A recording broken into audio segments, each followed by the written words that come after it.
Premier retour concernant le film sur la F1 avec Brad Pitt. Il sort dans 3 semaines à peu près, hein, au moment où je fais la vidéo. Le mois dernier, le film a été montré à une communauté privée, y compris aux pilotes de F1. Ils ont alors reçu des critiques élogieuses, notamment de la part de Hülkenberg et de Sainz, qui ont été impressionnés par le réalisme du film.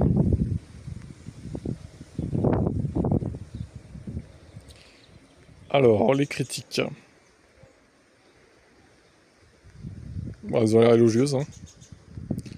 Après, bon, ils mettent pas. Il y a peut-être des critiques négatives, mais ils vont peut-être pas le mettre pour l'instant. De toute façon, quoi qu'il arrive, ce film, je le materai. Pas au ciné, mais voilà, je me le procurerai, on va dire, par d'autres moyens détournés. Et je le diffuserai sur Twitch dès que je l'aurai, mais ce sera un moment secret, donc je pourrai pas vous prévenir. Il faudra s'abonner à mon Twitch pour être tenu au courant. Mais bon, ça sera pas avant, je pense, août-septembre, hein, parce que le temps qu'ils sortent hors ciné, ça va mettre du temps à mon avis. Voilà. En tout cas, il a l'air bien, hein, vu la bande-annonce quand même. Hâte de le voir. Alors, des cyberattaques visent les personnalités de la Formule 1. Étonnante actualité là. L'ancien pilote de F1 Jack Doohan, la pilote de F1 Yuki Tsunoda et la présentatrice Lee Mackenzie font partie des personnes qui ont récemment été victimes d'abus en ligne. Pendant le week-end du Grand Prix d'Espagne, Lee Mackenzie a fait face à des critiques sévères sur son apparence qui l'a amené à annoncer des complications médicales en cours. D'accord. Mais qu'est-ce que... Enfin, c'est fou ça quand même. Un autre incident qui pourrait avoir provoqué cela était le crash de F2 à Monaco. Alex Dune a également été la cible d'une quantité accrue de cyber-intimidation après le week-end de course à Monaco. Oui, alors c'est pas une cyberattaque, c'est cyberharcèlement, ça a été mal traduit le titre, ok. Je me disais aussi c'était bizarre. Ben Sulayem a également posté au sujet des abus en ligne lorsque Tsunoda et Colapinto étaient les victimes.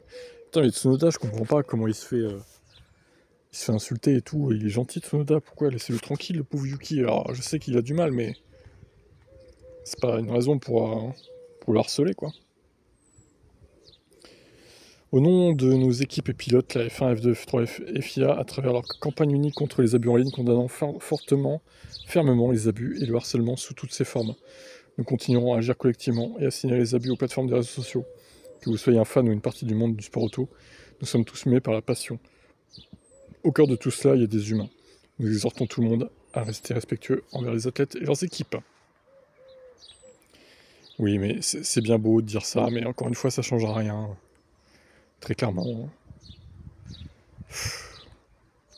n'est pas dans un monde de bisounours, les gars. D'ailleurs, j'ai été accusé de faire du harcèlement envers Verstappen. Vu que j'ai beaucoup d'actu en parlant de lui en mal. Bah, en fait, je l'aime pas, donc... Par contre, du harcèlement, c'est pas ça, les gars. Je traite les infos qui le concernent et je donne mon avis, en fait. Est-ce que ça, c'est du harcèlement? Revoyez quand même la définition. Hein. Le harcèlement, c'est d'aller sur son compte, de l'insulter, dans CMP, de l'insulter. Et moi, je fais pas ça. Donc, s'il vous plaît, fermez-la un petit peu. Et revoyez la définition, en fait, du harcèlement. Parce que c'est pas ça du tout. Ceci étant dit, je vous laisse commenter. Le Nürburgring n'est pas prêt à accueillir un nouveau Grand Prix. Bon, hormis s'il y a un Covid-26, peut-être, un jour. On verra. Il s'agirait d'un circuit bouche-trou encore. Comme en 2020, du coup. Avec le modèle actuel, nous, exploitants de circuits, devrions acheter la Formule 1 comme format de course et couvrir les coûts par la vente de billets. C'est une tâche qui nous est quasi impossible.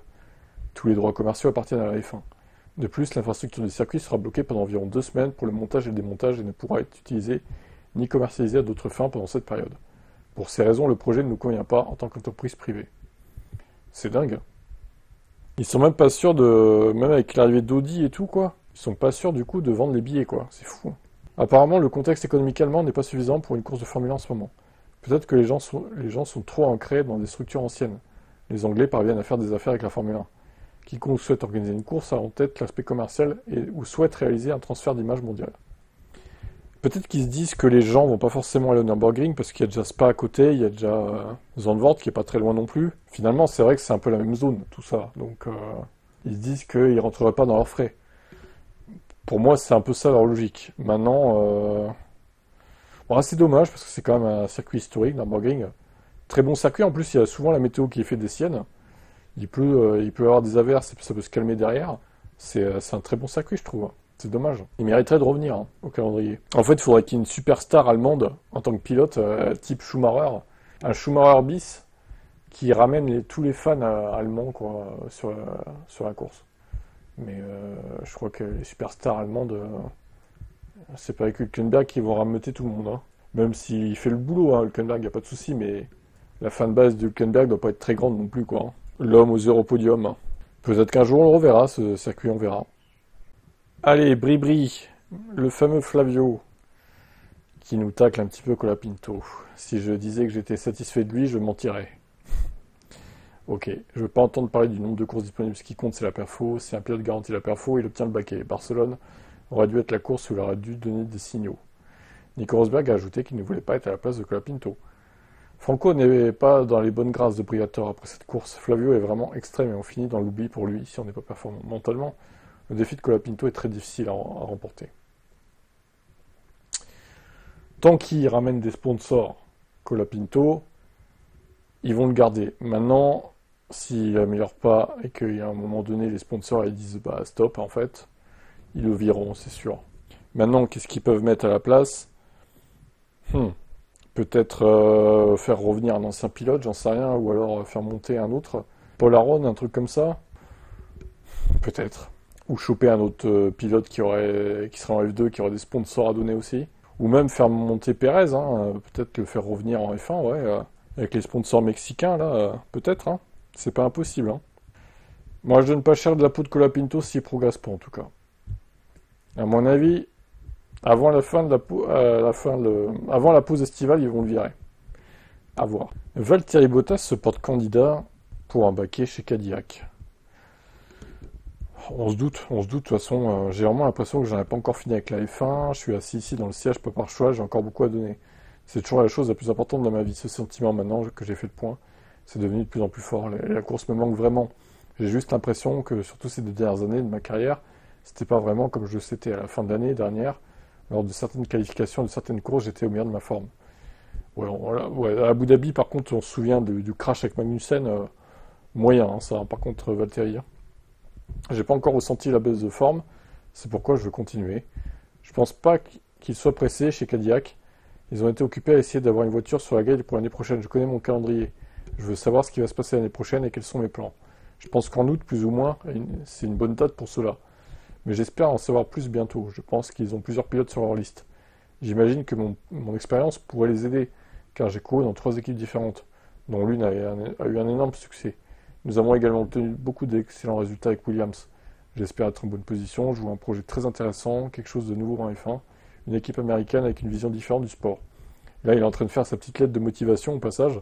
Si j'étais là en tant que pilote, ce serait très intéressant, car on peut repartir de zéro. L'équipe part de zéro, on pourrait avoir une excellente équipe. J'aurais une influence sur certaines choses, vers des directions à prendre. Ce serait très motivant et gratifiant lorsque le succès arriverait. Je pense que le changement de règlement est toujours bon, un bon point de départ, car on ne sait jamais si soudainement on fait la bonne chose. On pourrait obtenir d'excellents résultats dès le début.